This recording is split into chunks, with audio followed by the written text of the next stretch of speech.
میرے رسول پاک سید عالم نور مجسم صلی اللہ علیہ وسلم نے جو لوگ تیار فرمائے، نیند تو نہیں آ رہی آپ حضرات کے، نبی پاک نے جو لوگ تیار فرمائے، حضرت کعب بن مالک رضی اللہ تعالی، حضور نے فرمایا چلو تبوک پہ میرے ساتھ، سارے چلو، سب تیار ہو گئے۔ حضرت کعب بن مالک فرماتے ہیں مجھے گھوڑا بڑا دوڑانا آتا تھا، نیزہ بڑا چلانا آتا تھا، تلوار کا میں بڑا دھنی تھا، میں مالدار بھی تھا، میرے پاس بڑی وسائل تھے۔ حضور چلے گئے تو میں نے، یہ بخاری ہے، فرماتے ہیں میں نے سوچا کہ میں چلا جاؤں گا، کل میں گھوڑا دوڑاؤں گا، میں نے پیچھے پہنچ جانا، پرسوں چلا جاؤں گا، ترسوں بس سستی ہو گئی، نہ جا سکا۔ فرماتے ہیں وقت بیت گیا، حضور چلے گئے، آج جاتا ہوں کل چاہتا ہوں، اسی میں حالات سارے گزر گئے، حتیٰ کہ اللہ کے رسول واپس آ گئے۔ فرماتے ہیں کچھ بوڑھے تھے جو نہ جا سکے اور کچھ منافق تھے جو حضور کے ساتھ جہاد پہ نہ جا سکے۔ آپ فرماتے ہیں میں جوان بھی تھا، تیر انداز بھی تھا، اور دنیا عرب سارا جانتا تھا کہ مالدار بھی ہے، اللہ تعالیٰ کی دی ہوئی بڑی نعمتیں تھے، میں نہ گیا اور ہو غلطی گئی، سستی گئی۔ فرماتے ہیں حضور مدینے میں آئے، جب مسجد نبوی میں بیٹھے تو منافق آ کے بہانے کرنے لگے، کوئی کہنے لگا بچی بڑی بیمار تھی، کوئی کہنے لگا حضور کل ہی صحیح ہوا ہوں۔ فرماتے مجھے بھی پتا تھا اور پتا مصطفیٰ کو بھی تھا جھوٹ بول رہے، حضور کو پتا تھا، پر وہ بہانے کرتے، حضور قبول کرتے، میں چلو جاؤ۔ کہا فرماتے ایک منٹ کے لیے مجھے بھی وسوسہ آیا کہ کوئی بہانہ نہ کر دوں، لیکن پھر میں نے سوچا بہانہ کس کے سامنے کروں جسے اللہ تبارک و تعالیٰ نے نبوت کی آنکھ عطا فرمائی ہوئی ہے، اس محبوب کے سامنے بہانہ۔ اس خیال آیا مسلمان نیک و بد پہچان جاتے ہیں، محمد آدمی کے دل کی باتیں جان جاتے ہیں، کدھر بہانہ کروں، حضور کو تو سارا پتا ہے۔ فرماتے میں گیا، حضور نے پوچھا کیوں نہیں آئے، اور پوچھا بھی مسکرا کے، کیوں نہیں آیا، مسکرا کے پوچھا۔ فرماتے میں نے سچ سچ بولا، میں نے کہا یا رسول اللہ سستی ہو گئی، حضور غلطی ہو گئی، جو بہانے لگا رہے تھے ان کو آزادی مل گئی، اور مکتب عشق کا دستور نرالا دیکھا، اس کو چھٹی نہ ملی جس نے سبق یاد کیا۔ فرماتے ہیں ان کو چھٹی مل گئی، میں نے کہا حضور غلطی ہو گئی، تو نبی پاک نے فرمایا اس سے کوئی بندہ کلام نہ کرے، خبردار میرے ساتھ بھی گفتگو نہ کرنا۔ حضرت کعب بن مالک فرماتے ہیں میرا چچا زاد بھائی، خالہ زاد بھائی سارے رہتے تھے، میں کسی کو سلام لیتا تو کوئی جواب بھی نہیں دیتا تھا۔ فرماتے ہیں میں مسجد میں نماز پڑھنے آتا، پر صحابہ کرام کو حضور نے منع کر دیا تو مدینے کی گلیاں بھی ناآشنا ہو گئی۔ فرماتے ہیں مجھے یوں لگتا تھا کہ مدینے کے در و دیوار بھی مجھ سے کلام نہیں کرتے، میں وہاں دعا منگیا کرو سنگیو کتے مرشد نہ رس جاوے، اے جنہاں دے پیر رس جاندے او جیوندے ہی مرے رہندے۔ کہا اس طرح لگا کہ جیسے حالات بگڑ گئے سارے میرے حق میں۔ آپ فرماتے ہیں میں مسجد میں آ کے بیٹھتا تو جب مجھے پتا تھا میں جب آنکھیں ادھر کرتا تو حضور مجھے دیکھتے، اور جب میں نبی پاک کو دیکھتا تو حضور چہرہ پھیر لیتے۔ بول پڑے خواجہ غلام فرید صاحب، کہنے لگے میں ویکھاں تے میرا یار نہ ویکھے، جے میں نام ویکھاں تے او ویکھے، ایڈے نصیب کتھوں تتڑی دے او میرے وچ ویکھن دے ویکھے، غلام فریدا او بوے یار دے مریے پامے ویکھے یا نہ ویکھے۔ آپ فرماتے میں سید عالم صلی اللہ علیہ وسلم کو دیکھتا تو حضور رخ انور پھیر لیتے۔ حضرت کعب بن مالک رضی اللہ تعالیٰ عنہ فرماتے ہیں کہ حضور کا حکم آیا کہ بیوی کو علیحدہ کر دو، بار پہلے کوئی نہیں بات کرتا، اب کہا بیوی کو علیحدہ کر دو، تو میں نے کہا حضور طلاق دے دوں، فرمایا نہیں میکے بھیج دو، طلاق نہیں دینی۔ فرماتے ہیں بال بچہ بھی چلا گیا، نہ گھر میں کوئی نہ باہر کوئی، تنے تنہا۔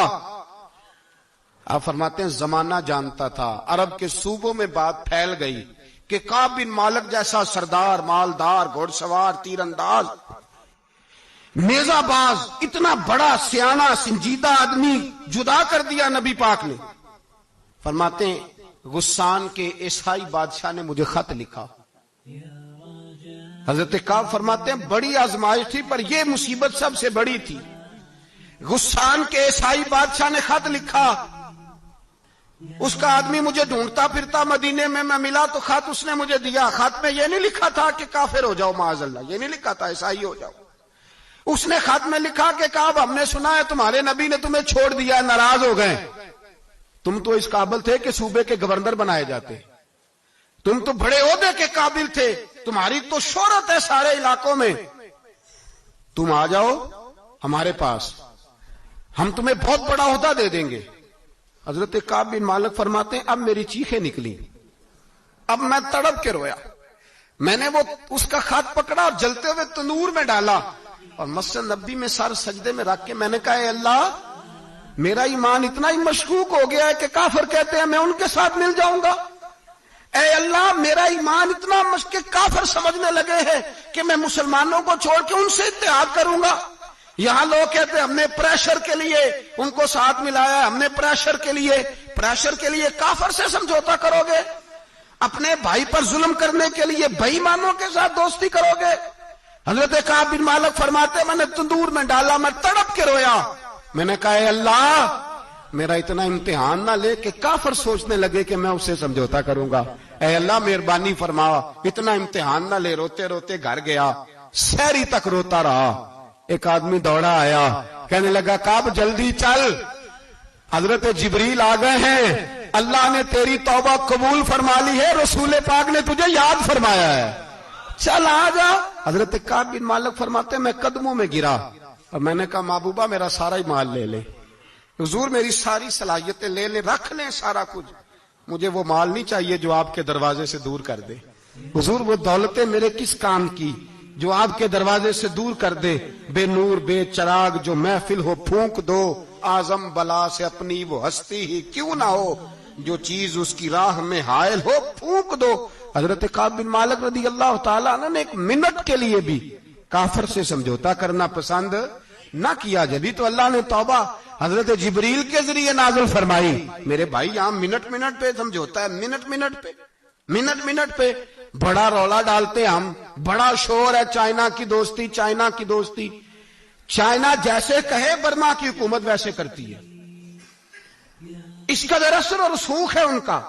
آپ نے کیوں نہیں ان سے کہا کہ ان کو منع کریں؟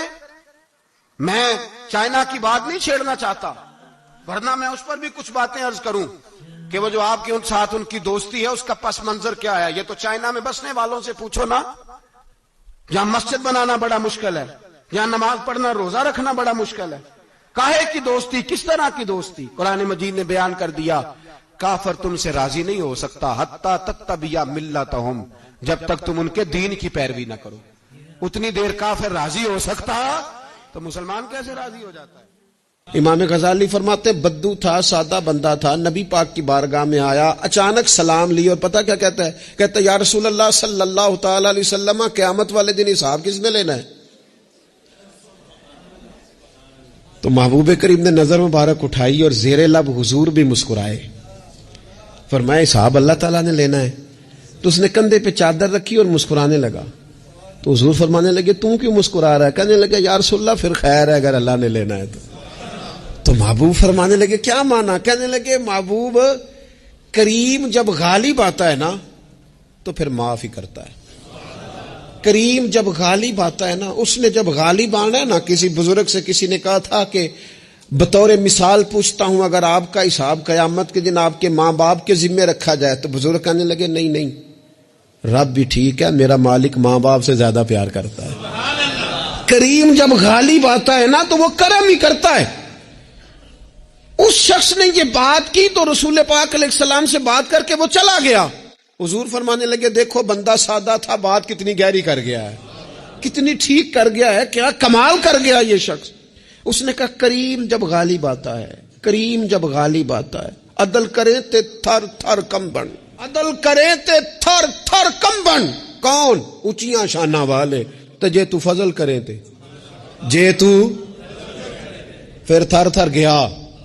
عدل کرے تے تھر تھر کمبن, اونچیاں شانہ والے. تو جے تو فضل کرے تے پھر بخشے جامن میرے جے منہ کالے. پھر تو کرم ہو جائے, پھر تو فضل ہو جائے, پھر تو عطا ہو جائے.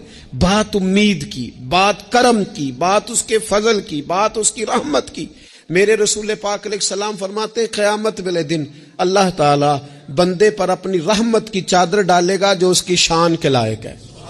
ماں نہیں بات کرتی کبھی بیٹے کو گود میں چھپا کے, چھوٹے بچے کو. کہا اللہ تعالیٰ بندے بلا مثال و بلا تشبیہ, صرف سمجھانے کے لیے عرض کر جو اللہ کی شان کے لائق. چادر ڈال کے نا اللہ بندے پہ چادر، بندے تو بات کرتے ہیں تو اعلانیہ کرتے ہیں، تو رب چادر ڈال کے نا کرم کی تو پوچھے گا فلانا گناہ کیا تھا،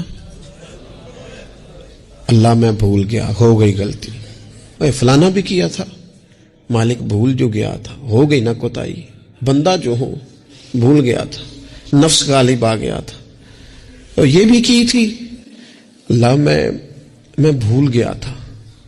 رب کریم فرمائے گا گناہ گنوا لیے، اعتراف کرا لیا، اب اللہ فرمائے گا جا میں نے تیرے سارے معاف کیے۔